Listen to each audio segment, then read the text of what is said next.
मैं आपकी स्नेह गोस्वामी। आप सुन रहे हैं राम कथा। रावण और राम का युद्ध प्रसंग। मेघनाथ ने भगवान राम को नागपाश से बांध दिया तो नारद जी ने गरुड़ को भेजा, तो गरुड़ ने आकर वो सारे माया के नाग खा लिए और भगवान माया से विगत हो गए। सारे वानर युद्ध प्रसन्न हो गए। मेघनाथ जो मूर्छित पड़ा था वो एकदम से जागा और पिता को देखकर उसे बहुत लज्जा लगी। वह तुरंत एक गुफा में चला गया और वहां जाकर अजय यज्ञ करने लगा। विभीषण ने राम के पास जाकर कहा कि मेघनाथ एक यज्ञ कर रहा है, वह मायावी अगर ये यज्ञ करने में सफल हो गया तो उसको जीतना आसान नहीं होगा और वो देवताओं मनुष्यों को अत्यंत दुख देने वाला साबित होगा।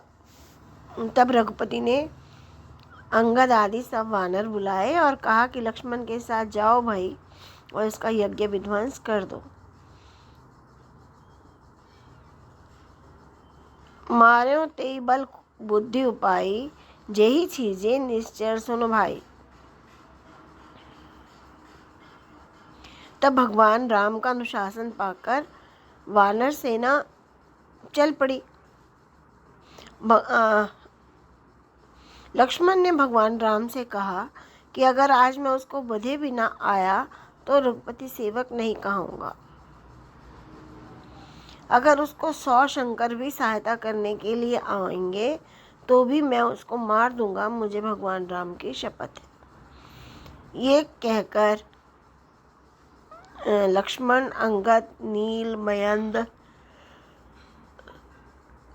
और हनुमान अपनी सेना के साथ वहां चल दिए। जाके वानरों ने देखा कि वह आहुति दे रहा है रुधिर और भैंसे की। तब कपियों ने जाकर उसका यज्ञ विध्वंस कर दिया, तब भी वह उठा नहीं। तब उसकी अनेक प्रकार से प्रशंसा की, फिर भी नहीं उठा, तो उसके बाल पकड़कर खींच दिए, लात मारी उसको। तब वह गुस्से में भर गया और त्रिशूल लेकर उनके पीछे दौड़ा। तो वे सब वानर वहां से भागकर वहां पहुंचे जहां लक्ष्मण खड़े थे। तब परम क्रोध करके आया वहां पर।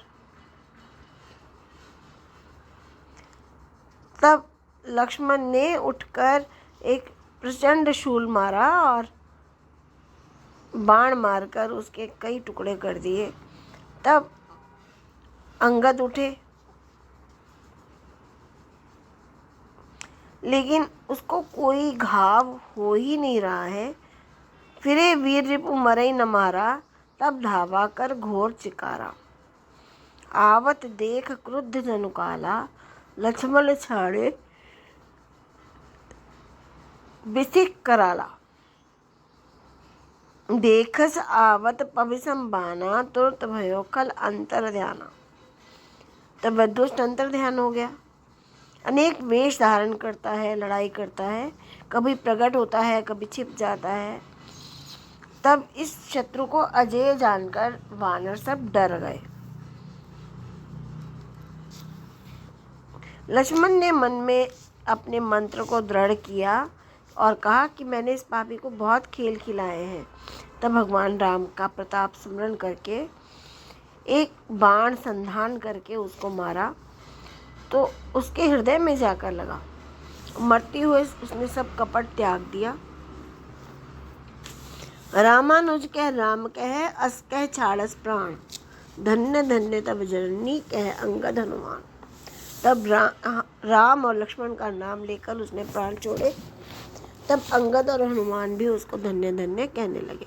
बिना प्रयास के हनुमान ने उसको उठा लिया और लंका के द्वार पर रखकर लौट आए। तास मरण सुन सुर गंधर्वा, चढ़ विमान आए नभ सर्वा। उसके मरने की बात सुनते ही सारे देवता और गंधर्व अपने अपने विमानों में चढ़कर आसमान में फूल बरसा रहे हैं, धुंदबियाँ बजा रहे हैं, राम का विमल यश गा रहे हैं। जय अनंत जय जगदाधार, तुम प्रभु तुम देवन निस्तार। अस्तुति कर सुन सिद्ध सिधाए, लक्ष्मण कृपा सिंधु पे आए। सुतवद सुना दसानन जमहि, मूर्छित भयों पर्यो महि तमहि। मंदोदरी रुदन कर भारी, उर ताड़न बहु पुकार।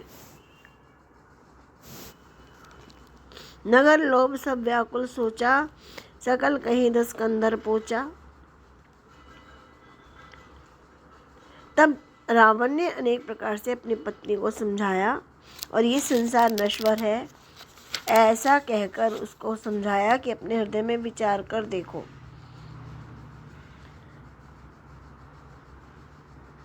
पर उपदेश कुशल बहु तेरे, जे आचरहि ते नर न घरे रे।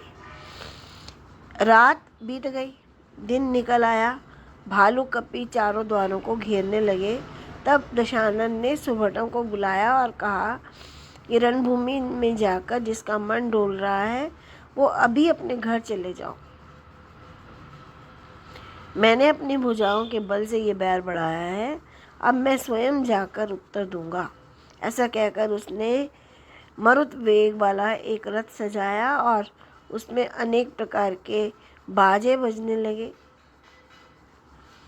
अति गर्व गणई न सगुन, असुगुन श्रवई आयुध हाथ से। बट गिरत रथ ते बाज गज चिक करत, भाजहि साथ ते।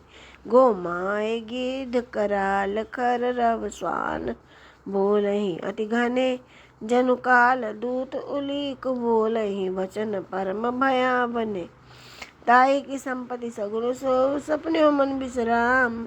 भूत द्रोह रत मोह बस, राम विमुख रति काम।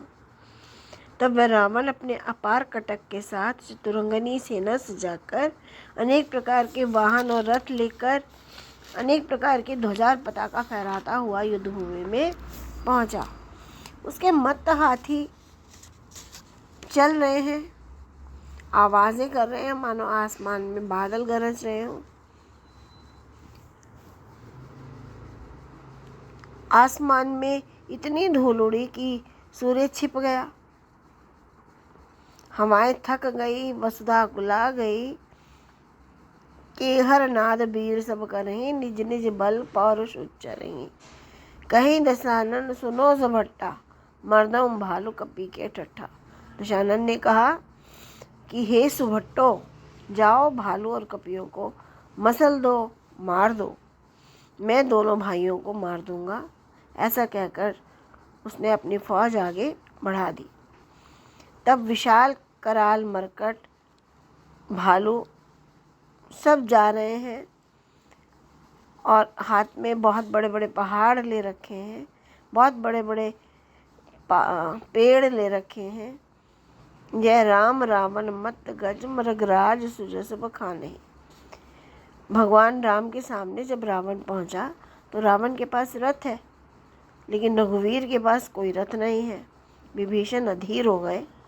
मन में भगवान राम के प्रति बहुत प्रेम है, इसलिए मन में संदेह हो गया और कहा कि हे नाथ, आपके पास तो न रथ है न पाँव में जूते हैं, किस प्रकार से शत्रु को जीतेंगे। तो भगवान राम ने कहा कि हे मित्र, जिस युद्ध से विजय होती है, जिस रथ पर बैठकर युद्ध भूमि में जीता जाता है, वो रथ तो कोई और होता है। उस रथ में शौर्य और धैर्य के दो पहिए होते हैं, सत्य और शील की ध्वजा पताका होती है, बल विवेक दम और परहित घोड़े होते हैं, क्षमा कृपा और समता की रज्जू से ये जोड़े होते हैं।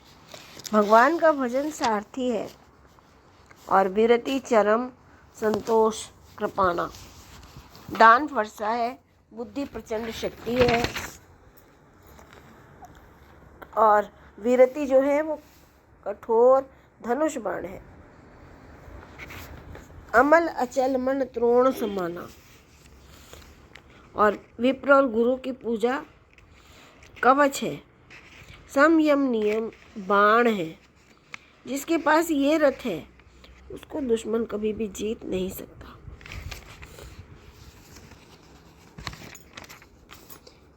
प्रभु के वचन सुनकर विभीषण प्रसन्न हो गए।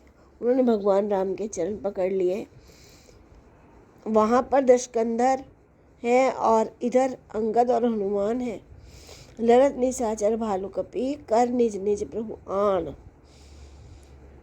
ये राम और रावण का प्रसंग आपने सुना।